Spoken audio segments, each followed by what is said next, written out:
You're watching Cape Media News, brought to you by Cape Media Center. Tonight on Cape Media News, Circus Mercus comes to town. Plus, the Cooperative Bank of Cape Cod announces quarterly grant awards. And Governor Healy announces federal funding for Cape Bridges. These stories and more are coming up next on Cape Media News.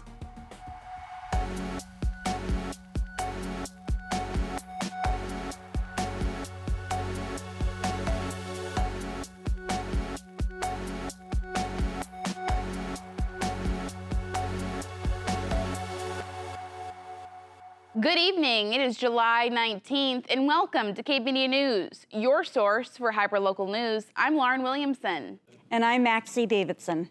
The Cooperative Bank of Cape Cod, through its Charitable Foundation Trust, the Coop Foundation, and cooperative giving programs, has awarded $148,700 in grants and donations to local nonprofit organizations dedicated to improving the lives of Barnstable County residents. We sat down with Vice President and Community Relations Officer Christina Bologna to tell us more about this program. We give out of the bank. We call that our corporate giving program. We've been doing that ever since the bank has existed, pretty much for over 100 years. So that we work with about 100 nonprofits every year locally here on the Cape. We do a lot of sponsoring of events, fundraisers, whether it's a gala or a 5K or, road races, things like that. A lot of nonprofits are putting their events on this time of year to capture the nice, wonderful weather and also just the people here. When we launched our Charitable Foundation Trust almost 6 years ago now, we launched that in December of 2018. And the purpose of the foundation was to really codify our giving into the community and be able to advance it in perpetuity so that regardless of what the market is doing, we can still be giving out of the foundation. So it's the nonprofit arm of the bank. We have a separate board of trustees. They meet quarterly. And as I mentioned, we usually get between, I would say, 12 to 20 requests every quarter. We still have a budget to abide by, so we usually approve between 4 and 6 grants every quarter. What we look at, we're always trying to make the largest impact we possibly can in the community. So we are trying to respond to the largest community needs. Right now, housing is at the top of the list. And I think it's on the top of a lot of local funders' lists. We're seeing the degradation that is happening in our community by losing our workforce. They're really special people that are having to leave the Cape. Some are just going right over the bridge and we still have them as part of our community a little bit, but some are moving farther away to be closer to friends and family off Cape. So we really are trying to mitigate that. We need more housing. We need to do it in a way that is going to complement the Cape, and we have a very sensitive environment here. So we want to be very careful of those environmental impacts and work with all of those different areas to make sure that we have smart growth, that we're not just contributing to the sprawl that we currently have, but looking at how are we going to build the Cape to be sustainable, not just for now, but for the next future generations. We provided a grant to Harwich Ecumenical Council for the Homeless as part of our quarterly grant rounds through our Charitable Foundation Trust. So Hetch has been running this program for over 15 years. They've mostly worked with local municipalities to institute their rental assistance programs. So the grant request to the Coop Foundation, as we like to call ourselves, was really to help to expand that program across all of Barnstable County to really try to capture our workforce and try to keep them in their houses. And from having to move off Cape, I think well, I don't know if we've all seen the numbers now, but over 50% of our workforce is now having to commute over the bridges every day, which has a huge toll on a lot of different areas, including infrastructure. We don't really have the infrastructure to support that number of people over the bridges every single day.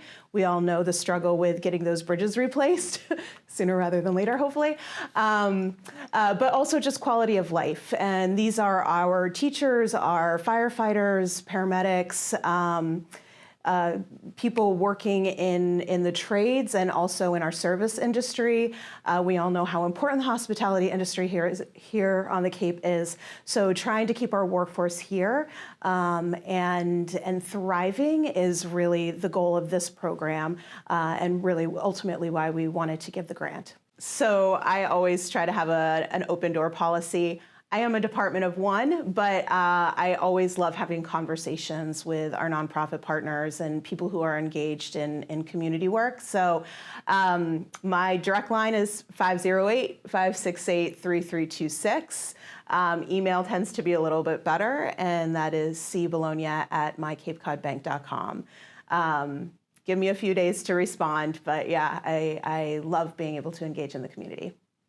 The Cape Cod Chamber Music Festival has announced its 2024 Summer Concert Series, running from July 30th to August 16th. Celebrating its 45th season, the festival will feature 10 live performances across 5 venues.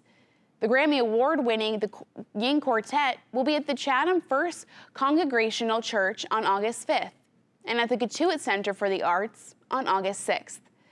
A family fair, an ensemble featuring 2 very musical families, will be at the Chatham First Congregational Church on August 12th. Lastly, the Escher String Quartet will be at the Cotuit Center for the Arts on August 13th. All shows will begin at 5:30 p.m. Tickets are $40 for adults and $20 for students. For all show times and ticket sales, you can head to capecodchambermusic.org. Barnstable High School has a new principal, Jason Canetta. Former principal of Barnstable Intermediate School, has been appointed by Superintendent Sarah Ahern and starts his duties this month. Superintendent Ahern said, "I am eager for Mr. Canetta to make the transition to our high school's community. He has been a phenomenal asset to the intermediate school and has our students' best interest at heart. I am confident that his experience makes him well prepared to help students at Barnstable High School thrive." VNA of Cape Cod is offering free blood pressure and wellness screenings every Thursday from 9 to 10 a.m. at the Chatham Center for Active Living and every 3rd Wednesday of the month at Dennis Public Library. Walk-ins are welcome. Call VNA at 508-957-7423 if you have any questions. The Harwich Health Department and the Harwich Chamber of Commerce have started a new meal program called the People's Fridge. Located in the courtyard of the Harwich Community Center, the People's Fridge will be stocked daily to provide free lunches to anyone who may be experiencing food insecurity. No restrictions and no questions asked. Menus come out each month, and daily meals usually include milk, juice, fruit or veggies, a side like potato salad or applesauce, and a sandwich. Have you ever wondered what it's like to be in a traveling circus? The Big Top Tour popped up at the Harwich Community Center this week when Circus Mercus came to town, sponsored by the Harwich Children's Fund. We stopped by to talk to the troopers and crew on what circus life on the road is really like. Take a look.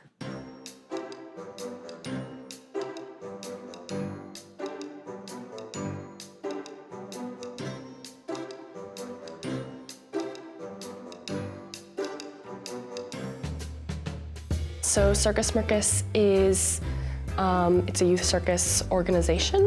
There's a couple different branches, and tour is kind of one of those pieces. There's also a camp based in Greensboro I went to as a kid, and that's another sort of arm of what Circus Mercus does. And on tour, we've got performances throughout New England over the summer, and yeah, traveling around, giving the kids a chance to do their thing in the ring. Being a trooper is an experience that I don't think anyone really will get unless you're here.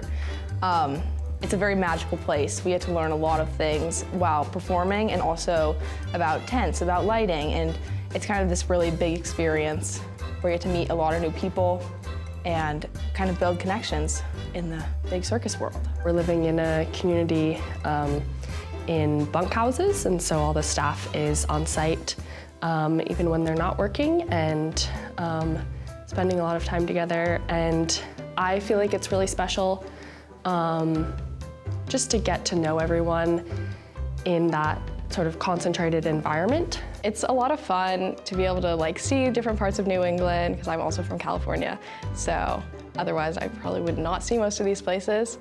And it's really beautiful, and also you just get to live with other people, and you really become close friends because you're all living together. It's the most fun I've ever had, and I'm so glad that I'm here and got to have a chance. It's a lot of work too. We definitely do a lot, but it's all worth it in the long run to see the audience smile and enjoy the show. From year to year, we have different themes. So the show itself is put together by a creation team of coaches and directors, and so there's definitely different acts, there's different through lines for different years. And then I would say show to show, it kind of just depends on the audience and the energy that the performers can take and then give back to the audience. That makes it a little different every single time. Every show is so different, but they're all so much fun, and the energy is still there every year. And so I think it's worth coming back whenever you can. There's this kind of quiet moment in the middle of the show where there's a child that comes in and gets to be a part of it. And there's this moment where they interact with a clown, and it's really sweet. And we've definitely had people on staff who are oh, that made me cry, and that really is what's special about this, is that people who come and see the show get to kind of see a part of that magic and to be within it. This place is magical, and you'll leave the ring just wanting more, and you'll never find a place like Smirkus. Although Smirkus has moved off Cape, the show still has 8 more towns across New England before wrapping up on August 17th. For more information, you can visit smirkus.org. Coming up after the break, more federal bridge funding. Stay tuned. Welcome back to Cape Media News. I'm Maxie Davidson. And I'm Lauren Williamson. Last week, the Healey-Driscoll administration announced that the Massachusetts Department of Transportation and U.S. Army Corps of Engineers have won nearly $1 billion in federal funding. On Tuesday, Governor Healey held a press conference at the base of the Sagamore Bridge. Here are some highlights. And we can say with certainty now that we have the funding that we need to move forward. We're going to rebuild the Sagamore Bridge, and we're going to continue to work for every dollar available to rebuild the Bourne Bridge. Yeah. Beautiful.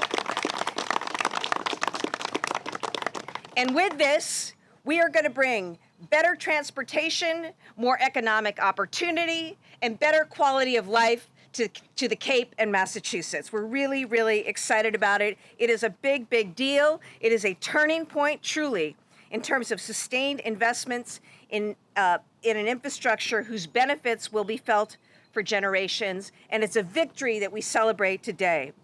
We know that the bridges that rise here over Cape Cod will be safe, they will be modern, they'll be attractive and environmentally friendly. They're going to improve traffic flow. And we're going to make sure that the traffic keeps moving throughout this entire construction by keeping the current Sagamore Bridge open. They'll move forward in tandem with our plans for electric vehicle charging and public transit options as well. They'll have multi-use paths for cyclists, walkers, and wheelchairs. And importantly, they're going to create jobs and business opportunities for residents across the Cape and the region. What we're celebrating today is more than a bridge. This is more than a bridge. It's a workforce provider. 50% of the Cape's workforce comes from the other side of this bridge to work here, to the 10,000 businesses that depend and flourish on that happening. It's an entryway. It's more than a bridge, it's an entryway to probably one of the best destinations, to over 4 million people a year that come to see the National Seashore, and the people that go to visit the Monomoy, Mashpee wildlife refuges that are there as well. It's It's more than a bridge. It's a revenue generator where $14.4 billion in gross regional product comes to help fuel the services we need at the local, state, and federal level. This is an historic day for the region, a celebration which is years in the making. It is Christmas in July on Cape Cod as we deliver $1 billion to the Sagamore Bridge and the Cape Cod community. Who wants to be a billionaire? Sagamore Bridge. That is what we are celebrating here today. Just an incredible victory. And it is the largest single bridge grant to a single state in the history of the United States. For more information, you can visit mass.gov/cape-cod-bridges-program. The Cape Cod Commission and the town of Chatham invites residents, business owners, and others who frequent downtown Chatham to attend a hybrid public meeting to share their thoughts on how to improve parking and circulation in downtown Chatham. The Chatham Parking Solutions Working Group is developing recommendations to improve parking, safety, and multimodal accommodations along Main Street. The meeting will be on July 30th at 5 p.m. at the Town Offices Annex on George Ryder Road. To learn more or to attend the meeting virtually, you can head to capecodcommission.org/KPCS. The Blueberry Patches in Dennis are open for the season. As of this week, Dennis residents can check out the town blueberry patches at Cross Street and Pond Street on Sundays, Wednesdays, and Thursdays from 8 to 10 a.m. The patches are not fully ripe yet, and residents are encouraged to only pick ripe blueberries. Make sure to bring proof of residency and your own containers. Household hazardous waste collection days are coming up. Materials like chemical cleaners, gasoline, oil-based paints, and pesticides can contaminate drinking water if improperly disposed of. Bringing your hazardous materials to the Yarmouth Senior Center tomorrow, July 20th, from 9 a.m. to 12 p.m. And again on August 3rd, you can bring materials to the Tony Kent Arena from 9 to 1 p.m. And on August 10th to the Harwich Transfer Station. And lastly, August 24th to the Barnstable Transfer Station. The Harwich Water Department is now imposing voluntary water restrictions to avoid water shortages this season. The Water Department asks that Harwich residents consider adhering to the watering schedule through the rest of the summer. Residents with odd-number houses can water their lawns on Mondays, Wednesdays, and Fridays, and even-numbered houses on Tuesdays, Thursdays, and Saturdays before 8 a.m. and after 5 p.m. For more information, visit harwichwater.com. Please join the Harwich Council on Aging for half-day outings to various Cape locations, dubbed the Cranberry Coach Outings. The KOA will be visiting the Orleans Historical Society on July 24th, the French Cable Museum on August 2nd, the Canal Visitors Center on the 13th, and the Osterville Farmers Market on the 16th. For more details and registration dates, you can call 508-430-7550. Community School at Cape Cod Tech has announced the approval of 2 new beauty programs. These new classes will feature comprehensive training in cosmetology and manicure licensing. The cosmetology licensing program is a 1,000-hour program that runs from September into October, allowing students to start apprenticeships at salons after completing 500 hours of in-class experience. The manicure licensing program is a 100-hour program running from September to November. For more information on these classes, head to communityschoolcct.org. And lastly this evening, we send it to Ryan Downs with a recap of the week in sports. Welcome back to the Cape Media News Sports segment. I'm your host and local sports guy, Ryan Downs. We got high school sports back in the mix this week, as well as more Cape Cod Baseball League. So let's get right into the weekly recap. First things first, congratulations to the DY football team on winning the Northeast 7-on-7 tournament this past Saturday at Xaverian High School in Westwood, Mass. 7-on-7 football is similar to flag football. Typically, there's no blocking involved and plays usually end on first touch. It focuses primarily on teams' passing game on offense and defense. and it's a great way for the athletes to hone their skills and get a real look at game speed actions like route running, play recognition, and timing for all the throws. They beat Mashpee in the championship for the small schools bracket. They were led by returning starting quarterback and Boston Herald All-Scholastic Jaden Barber. Interestingly enough, DY and Mashpee play each other the first game of the season, so this definitely brings some extra bragging rights and confidence for DY come September. And the MLB draft wrapped up this past Tuesday. There was a record-setting 15 Cape Cod Baseball League alumni who were taken in the first round. The Cleveland Guardians took last year's MVP and batting champion Travis Bazzana with the first overall pick, making him the 6th Cape League player to be taken first overall in the last 7 years.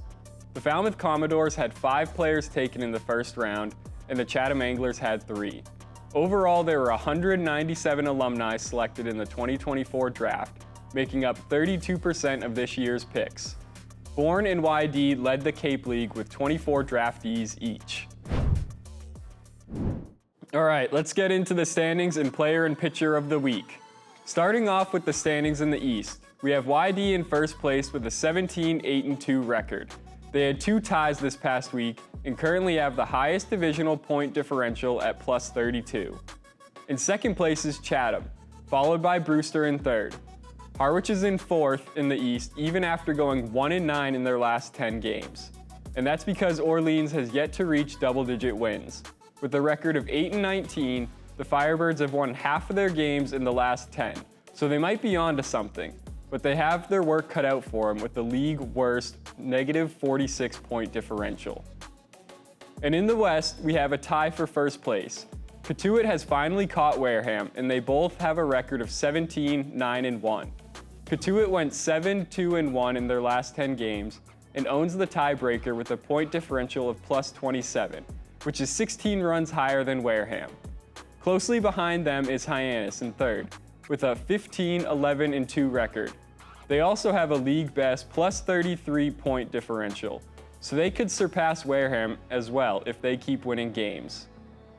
Bourne, the reigning champs, are in fourth with a 11-14-2 record and a positive 3 point differential. Braves outfielder Chris Stanfield, the 20-year-old from LSU, was named Player of the Week last week.